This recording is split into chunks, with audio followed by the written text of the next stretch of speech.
go in nice and thick. Try and see if we can get in that energy that we had before. Come across completely like that. Keep like that.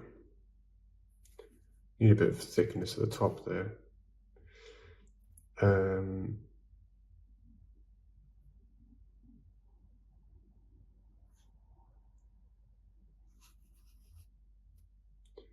How far is this going to go? It's going to go quite high up, but okay, so that's all right. Now I want some clean water.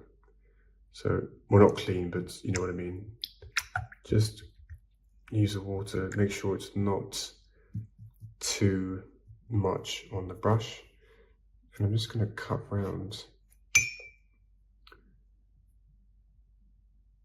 and just let this part be completely lost like that. And if you leave a few little, you know, incidental marks and things, great. That's what you want. And I even bring this down. We don't need to worry. And I can sort of cut into this and let that bleed as well. Remember, we wanted to do that while it was still wet. So why don't we take this opportunity just to do that? This whole thing is going to be in the dark. So see the energy that you can create by just having a bit of that come through. And I feel I want to, do a bit of that. So I'm quite happy with some of the marks that are being created. All we now care about is leaving some of the white of the paper in parts where we need. But actually up here, it can be a bit sort of darkerish. So I've gone with a bit of a cool grey there. That can feed into this part. And on this side, well, it's all going to be in shadow, isn't it? So it's not terribly important about what we leave, but maybe we'll just keep this going and get rid of the white of the paper there. Why not? These highlights on top, it could be fun to leave there, so maybe a bit thinner. And also this part, I just sort of, I feel the need to leave that as also white of the paper. Okay, some real nice marks happening. I'm going to go a bit turquoise into this side, just simply to cool the top part a little bit. You're going to hardly notice it. It's going to melt away. I just felt the need to do that. And then this part here, remember we want it to be lost and found. So just dry your brush and just scrape away a bit of that if it's come up too much, because we do want a bit of white chaos there, if you know what I mean. You know, there is obviously going to be a shadow, but let's just get rid of a bit of that. And our final thing to do for the sky is to get a bit of that drops in. So let's see if we can get a nice drop in like that.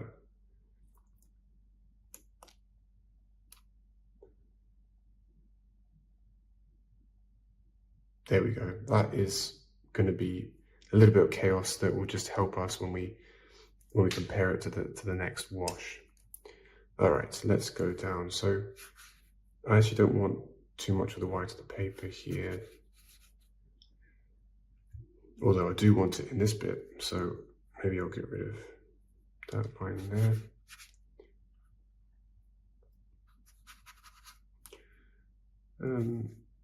And again here, how can we leave some sparkle and fun? One of the most important things we can do. So clean water, I'm just going to bring this up like that, just so that when we do have a bit of a gradient coming through, and maybe even a bit of a slope, wet into wet.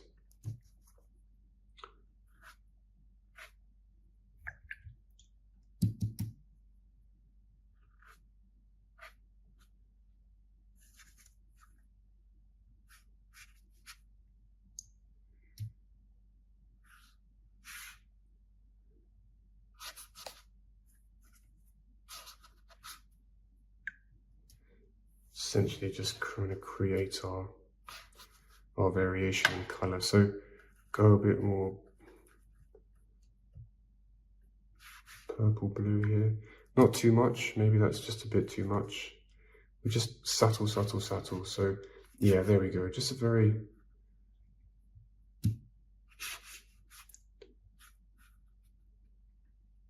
and here you can leave a bit of that bit of fun happening. Maybe there'll be a line like that coming through. So this is just the first wash, remember, so that's all we care about, is getting in a nice bit for the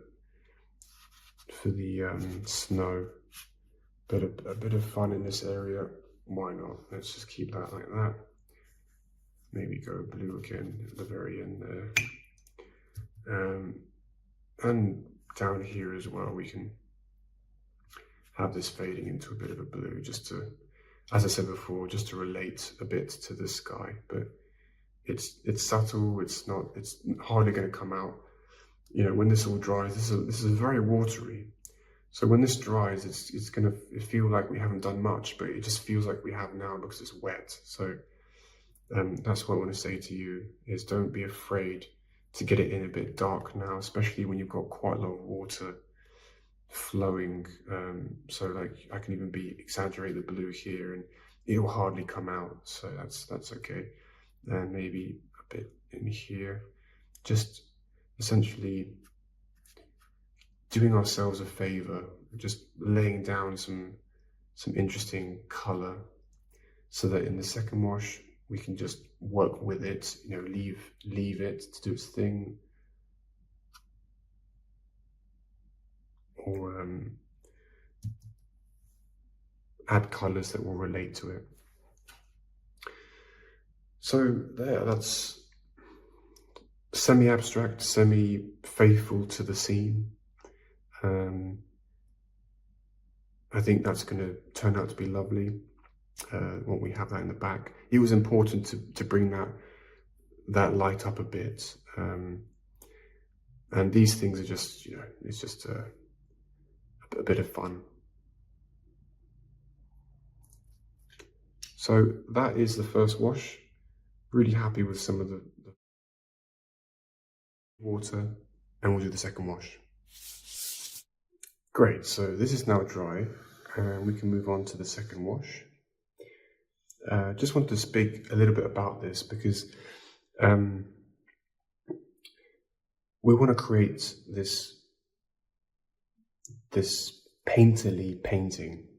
So a painting with energy, a painting with mystery. And if you can get a first wash like this, especially in snowscapes where you've got a bit more freedom, because you're just working with different types of whites essentially, because there's a lot of snow.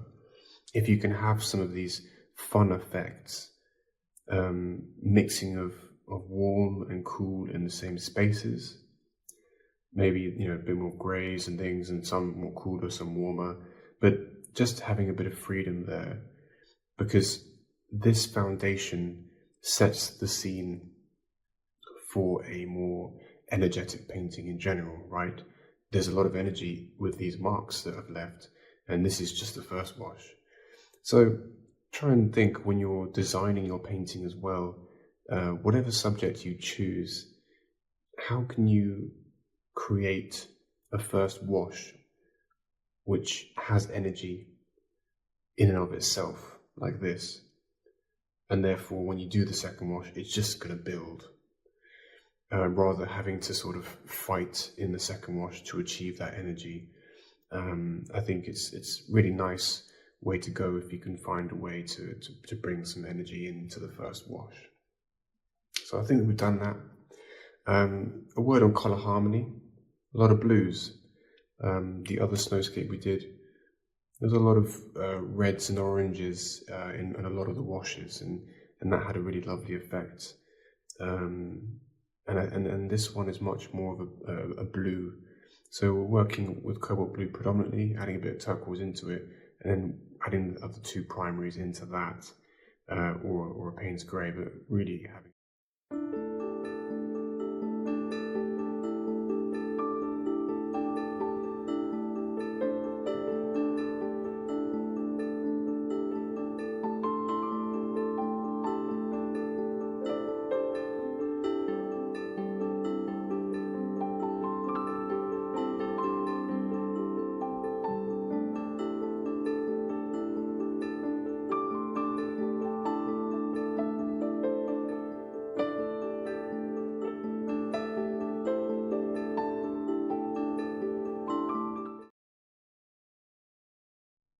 to melt that up a bit, but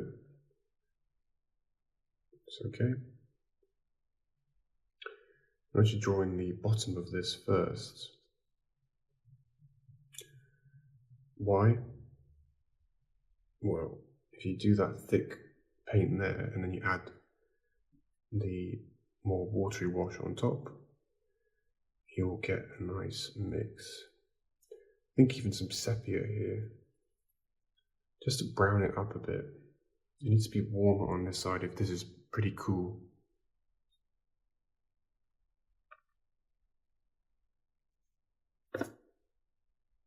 So stick sepia just as this base, like that.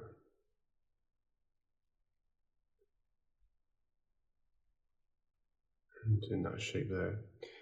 And then we can go in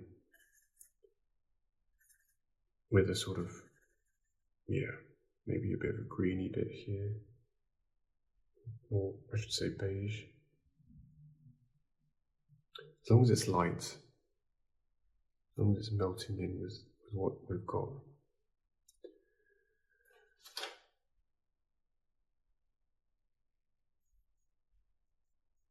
Add a bit of red to that. So this is a bit of experimentation in a way.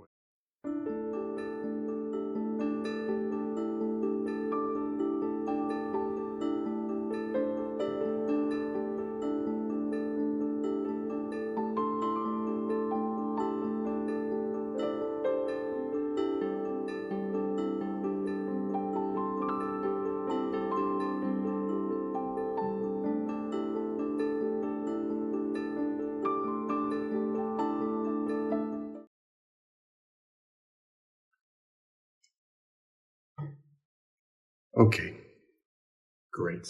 So I think we've got that energy, and what I quite like about this is the use of the blues.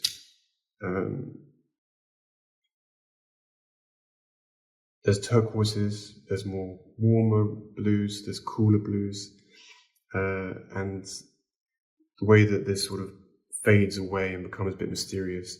But also these shapes are quite mysterious, and I quite like that.